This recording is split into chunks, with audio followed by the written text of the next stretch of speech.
Bismillahirrahmanirrahim. Assalamualaikum warahmatullahi wabarakatuh. Perkenalkan, nama saya Raihatun Nazilah Hasanah, NIM U 2018-1041, kelas IAT 3. Di sini saya akan menjelaskan tentang sikap orientalis terhadap Islam dan sejarah perkembangan orientalisme.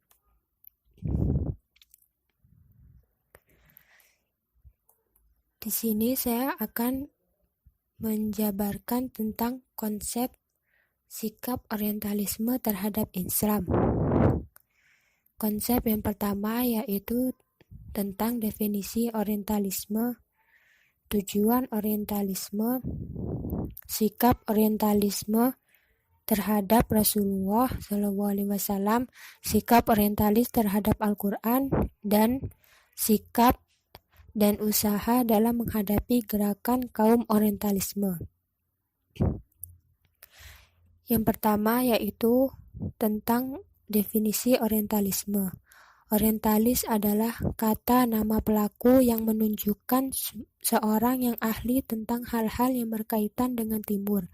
Sedangkan kata orientalisme dalam bahasa Belanda ataupun orientalism dalam bahasa Inggris menunjukkan pengertian tentang suatu paham. Jadi orientalisme berarti suatu paham atau aliran yang berkeinginan menyelidiki hal-hal yang berkaitan dengan bangsa di timur beserta lingkungannya. Menurut Edward W. Said, memahami orientalis sebagai suatu cara untuk memahami dunia timur berdasarkan tempatnya yang khusus menurut pengalaman orang barat Eropa. Atau dengan kata lain, orientalisme adalah suatu gaya berpikir yang berdasarkan pada perbedaan ontologi dan epistemologi yang dibuat antara timur, orient, dan barat, the Occident. Selanjutnya yaitu tentang tujuan orientalisme. Yang pertama yaitu keagamaan. Konsep teologi Islam yang berhasil menjinakkan konsep-konsep metafisika Yunani sangat menarik untuk dikaji. Dengan memahami Islam, misionaris dapat menentukan strategi misi mereka menghadapi umat Islam. Yang kedua yaitu tentang keilmuan. Ketika orang Islam berhasil mengembangkan sains dan teknologi dari berbagai bangsa, orang Barat belum memiliki apa-apa. Karena itu, perlu menerjemahkan karya-karya Muslim. Yang ketiga yaitu tentang ekonomi. Ketika Barat modern mulai dengan industrialisasinya, mereka perlu daerah jajahan sekaligus pasar, dan keduanya ada di negara-negara Muslim. Untuk itu, Barat perlu mengkaji agama, budaya, kultur, dan politik umat Islam. Yang keempat, yaitu politik. Orientalisme bekerja sama dengan kolonialisme dalam menghadapi umat Islam dengan menggunakan politik. Yang kelima, yaitu tentang budaya. Orientalisme menyebarkan budaya Barat melalui cara berpikir yang khas seperti berpikir sekuler, liberal, dan sebagainya. Yang selanjutnya yaitu tentang sikap orientalis terhadap Rasulullah. Celaan terhadap Rasulullah SAW sudah dimulai ketika dia pertama kali menyeru pada kalimatullah. Perkembangan Islam di kawasan timur dan barat menjadi perhatian serius mereka. Sebagian besar dari mereka untuk memberikan sifat kepada Rasulullah SAW sebagai seorang pendusta, pengarang wahyu, pendiri Islam, dan sebagainya.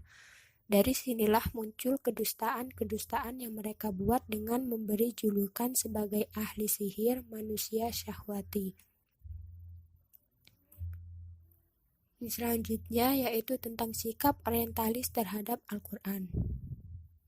Sebagai langkah untuk menolak Al-Quran, para orientalis saling bahu-membahu dalam mengkritisi Al-Quran, salah satunya melalui Arthur Jeffrey bersama Bergatscharzer dan Frisell untuk membuat Al-Quran edisi kritis. Sebagai langkah awal, mereka mengumpulkan manuskripsi, kamus, buku-buku tafsir, hadis, qiraah. Meskipun pada akhirnya proyek ini terhenti disebabkan Perang Dunia Kedua yang menghancurkan Jerman. Sebagai gambaran umum, usaha untuk menerjemahkan Al-Quran ini memiliki beberapa tujuan, antaranya untuk menyerang Islam. Setelah mereka menyadari bahwa Islam tidak bisa dikalahkan dengan kekuatan militer, maka mereka sepakat untuk menghancurkan Islam melalui dalil rasional, untuk salah satunya dalam bentuk penerjemahan Al-Quran ke berbagai bahasa dengan menggunakan kaidah dari mereka sendiri. Yang kedua yaitu untuk menjelekkan Al-Quran. Untuk menjelekkan Al-Quran, hal ini dilakukan upaya Islam tidak berkembang di daerah Eropa. Selanjutnya yaitu sikap dan usaha menghadapi kaum orientalisme.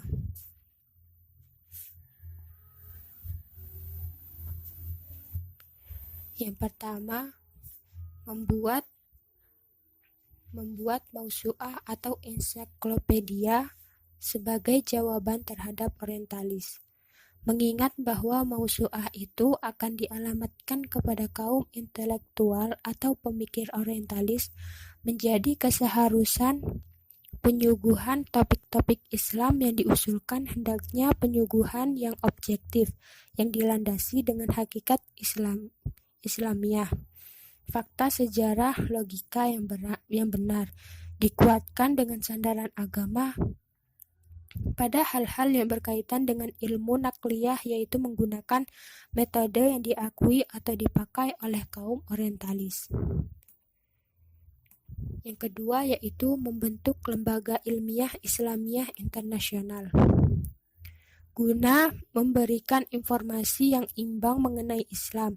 Salah satu yang menjadi tugas lembaga ini adalah menghimpun data-data ilmiah Islamiyah dari seluruh dunia, sehingga mampu mensejajarkan diri dengan gerakan orientalis. Yang ketiga, yaitu sarana internasional untuk dakwah Islam.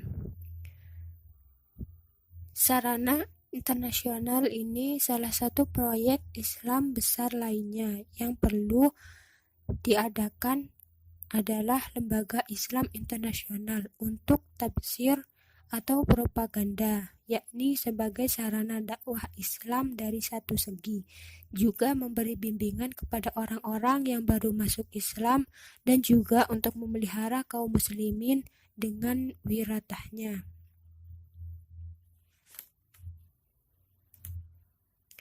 Yang selanjutnya yaitu tentang dialog dengan orientalis yang jujur.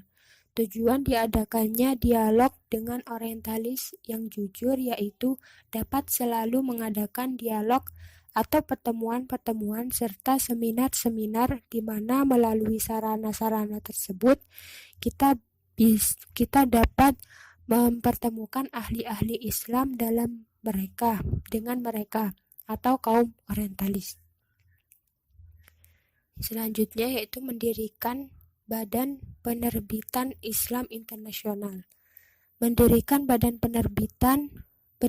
badan penerbitan yaitu berfungsi mencetak dan menerbitkan buku-buku Islam dalam semua bahasa sehingga tidak lagi berlangsung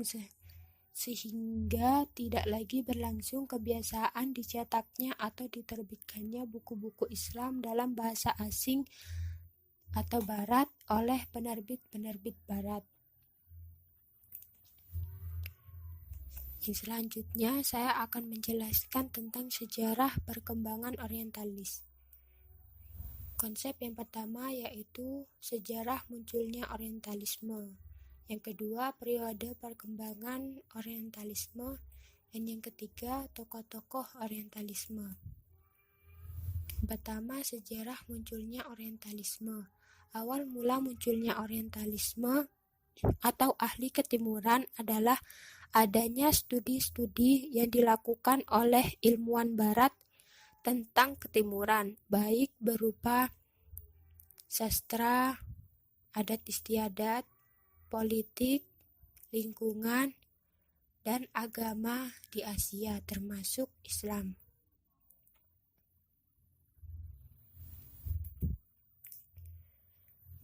Periode perkembangan Orientalis.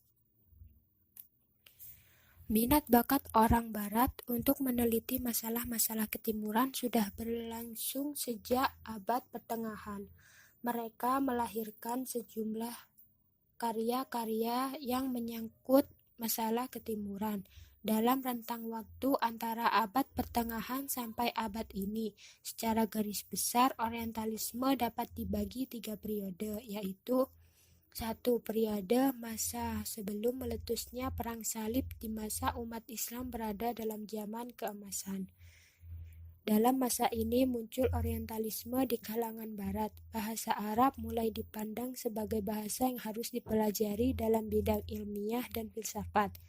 Tujuan Orientalisme pada masa ini adalah memindahkan ilmu pengetahuan dan filsafat dari dunia Islam ke Eropa. Yang kedua yaitu masa Perang Salib sampai masa pencerahan di Eropa. Pada periode awal Perang Salib ini dibentuklah studi Islam untuk tujuan misi pada abad ke-12 pada masa Peter Agung, kepala biara pria Cluny di Prancis, yang hingga saat ini menjadi lembaga utama pengetahuan Kristen. Yang ketiga, munculnya masa pencerahan di Eropa sampai sekarang.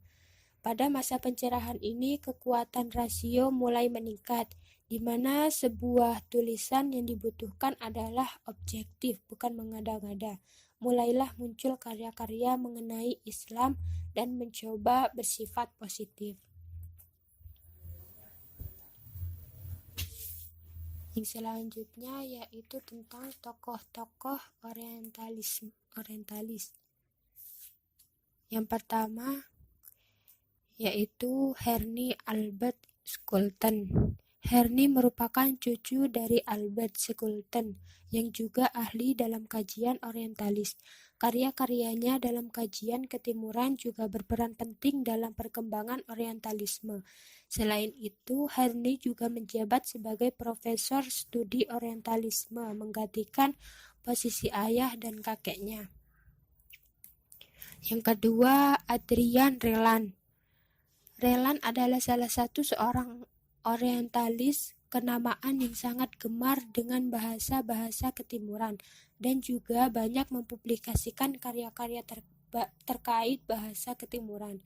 Reland terkenal sebagai orientalis yang objektif dalam memandang Islam, dan Reland pula lah orang pertama yang mempublikasikan foto Mekah pada masyarakat Eropa.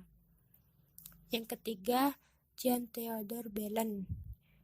Bellon adalah seorang orientalis yang juga ahli dalam teks-teks keagamaan dan banyak sekali menghasilkan karya-karya yang terkait dengan Bible.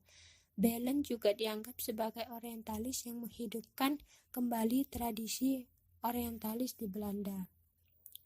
Yang terakhir yaitu tentang Arend Jan Wensink.